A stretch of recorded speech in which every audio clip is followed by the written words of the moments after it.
Hello everyone. आज हम इस मुद्दे पे बात करेंगे कि लॉकडाउन की जो दूसरी पीरियड है ये कब तक चलेगी। हमारी सरकार इस लॉकडाउन के उद्देश्यों से किस हद तक सफल रही है और लॉकडाउन के कहाँ तक बढ़ने की संभावना है। तो इसके ऊपर अगर हम देखें तो हाल ही में डब्ल्यूएचओ ने एक एडवाइज़री जारी की है कि जो कोरोना वायरस संबंधी मामले हैं ये जून जुलाई में और भी इसमें वृद्धि होने की संभावना है। इसके साथ ही लॉकडाउन पीरियड को एक्सटेंड करने की ज़रूरतों पे बल दिया गया है। हालांकि कुछ देश यूएस जैसे देश आज भी पूरे देश को लॉकडाउन करने में असफल रहे हैं, तो उसके परिणाम भी वहाँ पे दिखाई दे रहे हैं, जहाँ पे 6 लाख से ऊपर मामले दिखाई दे रहे हैं और लगभग 45,000 के आसपास डेथ दिखाई दे रही है।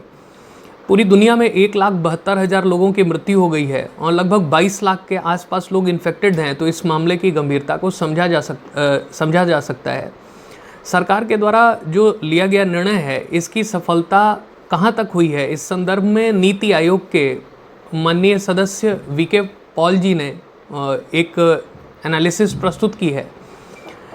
जब लॉकडाउन पीरियड की घोषणा की गई थी तो उस समय मिड मार्च के आसपास में जो कोरोना वायरस से अफेक्टेड लोगों की दर थी वह दुगुनी होने में केवल 3 दिन का समय ले रही थी, लेकिन मार्च के अंत तक लॉकडाउन लागू होने के बाद यह लगभग 5 दिन में मामले दुगुने आने शुरू हुए और 5-6 अप्रैल के आसपास 6 दिन में मामले दुगने होने लगे और 20 अप्रैल के आसपास में यह कोरोना वायरस संबंधी भारत में मामले 8 दिन के आसपास में दुगने होने लगे। ऐसी आशा व्यक्त की गई है कि 3 मई के आसपास में यह आंकड़ा 10 दिनों तक जाएगा और आगे के महीनों में लॉकडाउन की सफलता दिखाई देगी जब रोग से प्रभावित होने वालों की संख्या लगातार गिरेगी।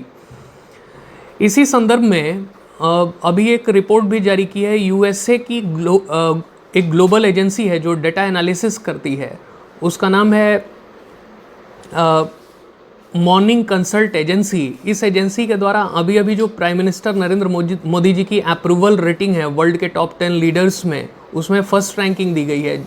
साल के शुरुआती समय में यह रैंकिंग 62 के आसपास थी, जो अब बढ़ के 68 हो गई है। इसका मतलब कि कोरोना वायरस संबंधी मामलों को निपटने में सर्वाधिक सक्षम हमारे प्रधानमंत्री जी ठहरे हैं। दूसरे नंबर पर मैक्सिको के प्रेसिडेंट दिखाई देते हैं और 8वें नंबर पर डोनाल्ड ट्रंप जो अमेरिका के प्रेसिडेंट हैं, उनकी -3 के आसपास रेटिंग दिखाई दे रही है। तो यह कहीं ना कहीं अमेरिका की असफलता को और उसकी नीतियों की असफलता को दर्शाता है। 10वें नंबर पर एशिया की सबसे अग्रणी इकोनॉमी जापान दिखाई दे रही है। शिंजो अबे -33 के आसपास उनकी ग्लोबल जो अप्रूवल रेटिंग है वो दिखाई दे रही है। तो इससे ये पता लगता है कि हमारी सरकार या हमारे प्रधानमंत्री जी बेहतर नीतियों को लागू कर रहे हैं। हालांकि लॉकडाउन को लेकर कई तरीके के आर्थिक मसले भी उठाए जा रहे हैं कि भारत में इससे आर्थिक मंदी का दौर शुरू होगा। तो जहाँ तक आर्थिक मंदी की बात है तो अब हमें ज़रूर इस पे काम करना होगा कि अपनी आंतरिक जो डोमेस्टिक इकोनॉमी है उसको मजबूत बनाना पड़ेगा। हमें खास करके चाइनीज़ गुड्स का बहिष्कार करना होगा। और अगर अंतर्राष्ट्रीय मामलों की बात की जाए तो CNN ने अभी अपनी हालिया रिपोर्ट में कहा है कि यूएस जैसी विश्व की अग्रणी व्यवस्था में 22 मिलियन बेरोजगारों को एड ऑन किया गया है। मतलब 22 मिलियन लोग, लगभग 2 करोड़ 20 लाख लोग इस सूची में सम्मिलित हुए हैं। बुनियादी सेवाओं की उपलब्धता भी नहीं हो पा रही है। इवन टेक्सास, न्यूयॉर्क और मियामी जैसे शहरों में तो लोग भुखमरी के शिकार हो रहे हैं। लंबी लंबी लाइनें लगी हुई हैं, वेब पोर्टल्स क्रैश हो गए हैं और टेलीफोन लाइंस जाम दिखाई दे रही हैं। ऐसे समय में पूरी यूएस की इकोनॉमी बिखरी हुई दिखाई दे रही है। तो अगर हम भारत की इससे तुलना करें तो भारत में इसकी अपेक्षा कोरोना वायरस से निपटने के मामले में भी कम पैनिक दिख रहा है। हमारी इकोनॉमी भी अपनी डोमेस्टिक नीड्स को अपने डोमेस्टिक प्रोडक्शन के द्वारा पूरी कर पाएगी, ऐसी हमारी आशा है। इसी संदर्भ में कुछ मीडिया समूहों द्वारा लगातार सरकार की नीतियों और प्रधानमंत्री की पॉलिसीज़ को टारगेट किया गया। इसमें अग्रणी व्यक्ति दिखाई देते हैं एनडीटीवी के रवीश कुमार और द प्रिंट मीडिया समूह के सुभाष गुप्ता जी। तो ऐसे लोगों के लिए अंतर्राष्ट्रीय रिपोर्ट्स की ओर भी देखना जरूरी है। शायद इन्होंने अपना होमवर्क ठीक से नहीं किया होगा, क्योंकि इनका एक अपना एजेंडा होता है, एक अपनी प्रोपेगेंडा के तहत ये कार्य करते हैं। इनको ज़रूर देखना चाहिए, द गार्डियन में छपी रिपोर्ट को देखना चाहिए, जो विश्व का एक बड़ा समाचार समूह है। इसकी रिपोर्ट के अनुसार यूएस की इकोनॉमी एकदम से धरातल की ओर आ गई है। न्यूयॉर्क टाइम्स में छपी खबर के अनुसार यूएस की इकोनॉमी सहित यूरोप की बड़ी बड़ी इकोनॉमीज़ ताश के पत्ते जैसा बिखर रही हैं।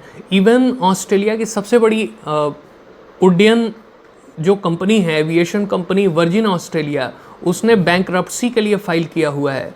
तो यह बिगड़ती अर्थव्यवस्था के हालात को बता रहा है। इसी संदर्भ में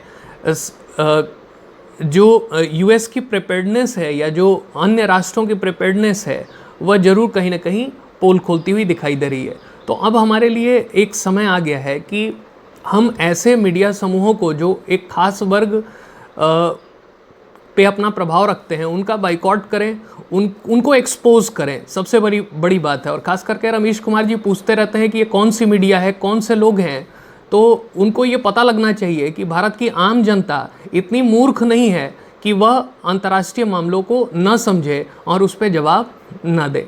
धन्यवाद।